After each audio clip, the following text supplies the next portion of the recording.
US House Speaker Nancy Pelosi's much-publicized tour of Asia continued Thursday with a stop in South Korea, having arrived in Seoul on Wednesday night following a trip to Taiwan that drew China's condemnation, as well as that of North Korea for that matter. So, what did we learn from her South Korea stop?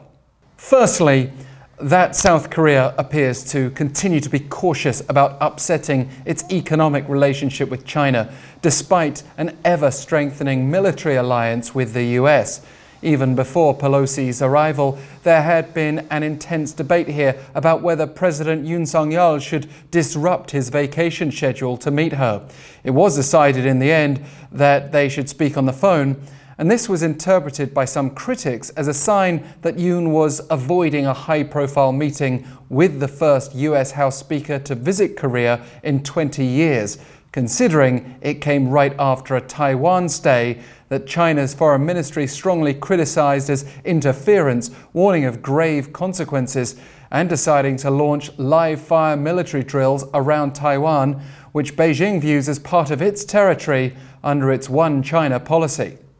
So there was much interest in what would be said when Pelosi addressed the Korean media.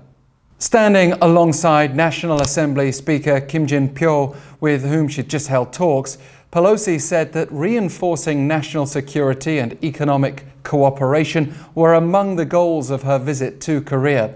But she also voiced concern over North Korea's escalating nuclear threat. And along with Kim, she reaffirmed Washington's commitment to the North's denuclearization. Our three main pillars are security, economics, and governance. In all three of those areas, the U.S.-South Korea, U.S.-Korea relationship is very strong, and we learn from each other. This fits with Pelosi's framing of her Asia trip as an effort to reaffirm America's strong and unshakable commitment to our allies and friends. Where does that leave China then? Well, Pelosi had already reaffirmed unwavering commitment to supporting Taiwan's democracy during her trip there.